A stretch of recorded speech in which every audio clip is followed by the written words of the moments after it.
આજે જ્યોતના દર્શનનો લાભ તમને મને બધાને જ મળતો હોય ને આ ભાઈને પણ ધન્યવાદ છે સાહેબ. આપણને બધાને એક ભક્તિના માર્ગે સાધુ સંતોના દર્શનનો લાભ લેવડાવ્યો હોય. ભગવાનની જ્યોતના દર્શન કદાચ જાણે અજાણે આપણને જ્યોતના કદાચ દર્શન થઈ જાય, આપણને સંતોના કદાચ એકાદ શબ્દો મળી જાય. અહીંયા મારા પરમ પૂજ્ય રૂમાલરામ મહારાજ સાથે મારા પરમ પૂજ્ય સંધુરામ મહારાજ સાથે મારી બાજુમાં મારા પરમ પૂજ્ય ભરતરામ મહારાજ, આપ સર્વ બધા સંતો આપણને અનેક સંતો અનેક રીતે આપણને કહે છે કે મનુષ્ય દેહ અતિ દુર્લભ છે.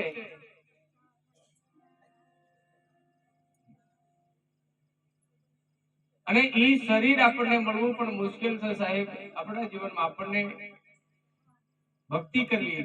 માતાજીઓ તમે માંડ કરીને અમને ભેગા થયા છે એટલે વાતો કરવાની ના નહીં, થોડી વાર બ્રેક મારો તો સારું, નહીં તો ચાલવા તો કઈ નહીં. તમારો જે હમણાં સીઝન આવી રહેલી છે ને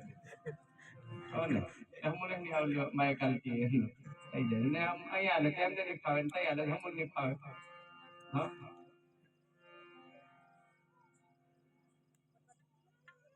આપણે બે ઘડી બેસીને સંતોનું કેવું છે કે એક ઘડી આદિ મેં પુનિયાદ, તુલસી સંગત સંત કી કટે કોટી અપરાધ. સંતોના દર્શન કરવાનો લાભ શું છે? સંતો બોલે એ શબ્દોને સાંભળવાનો લાભ શું છે? આવા જ્યોતના દર્શન કરવા. સંતો એમ કહે છે કે પાપી હોય એ પાવન થઈ જાય, પણ ક્યારે સંતોના સંગમાં માણસનું તન નહીં પણ કદાચ આપણું મન જો સંતોના શબ્દમાં લાગી જાય સાહેબ, તો પાપી પણ પાવન થઈ જાય. જેસલ જેવો કદાચ બારવટીયો હોય ને એ પલમાં પીર થઈ જાય.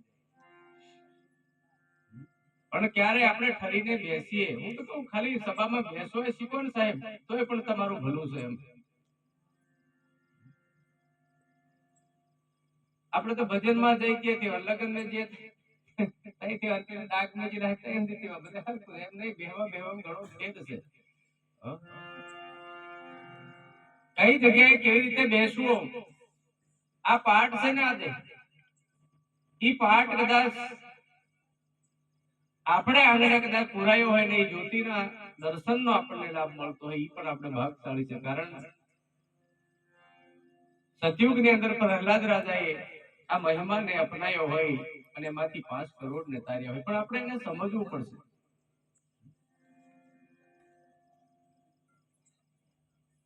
સત્સંગ આપણા સુધી આવે, કોઈ પણ પરમાત્માને ભૂલેલો જીવાત્મા, આપણે બધા જ માલિકના છે, આપણે બધા પરમાત્માના બાળક જ છીએ સાહેબ. ભક્તિ એકલાનો ભગવાન છે તેમ પેલા ની ભગત એમને નહીં એવું લાગે તો બધાનો, પણ જેવા કર્મ કરો ને એવા ભોગવવા પડે. ભગવાન બધાનો છે. સૃષ્ટિમાં આખા સૃષ્ટિના જેટલા જીવો કીડીથી માંડીને કુંજલ સુધી એમના બધાનો માલિક છે ને છે. પણ ફળ ફેર થાય છે. ભક્તિ કરો એનું ફળ જુદું ને કદાચ આપણે જેવા આપણે કર્મ કરીએ એનું ફળ જુદું મળે, એટલો ફેર છે. અહીં આપણે કર્મને સુધારવાનું છે. અહીંયા આપણે ભક્તિ એટલે શું? ભક્તિ એટલે ભગવાન કૃષ્ણજી કહે છે, હે અર્જુન, ભક્તિ એટલે કર્મને સમજીને સુધારો, એનું નામ જ ભક્તિ છે. ભક્તિ કોઈ પદાર્થ નથી આ જગતને જોવા નહીં પડતા હોય મળશે કદી કેમ અને ભક્તિ જેવી કોઈ વસ્તુ છે નહીં. ભક્તિ એટલે સમજણ એટલે સાહેબ આપણું કર્મ સુધરવું જોઈએ, ત્યારે કહેવાય આપણે ભક્તિ કરી.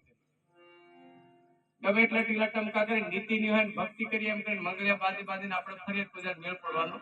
હમણાં તો મંગળિયાનો ઉપયોગ દુરુપયોગ નથી કરે, પોટલી બાંધી લઈ જાય. આ મંગળિયા આપણે આ લીન કરીએ ને કોને આ બાંધો આપણું મંગળિયા લઈ. ભક્તિની નિશાની છે સાહેબ. મંગળિયું એટલે ગળામાં સાપી હોય ને તો આપણને ખ્યાલ આવે કે માણસ ભગત છે. પણ અત્યારે તો ગમે એટલી આપણે માળાઓ પહેરી હોય ને તો કાગા સપતન ખાઈયો મત ખાઈયો દો નેન મોહે પીયુ કે દર્શન કરને કે આસ. આપણને સત્સંગમાં આપણે જઈએ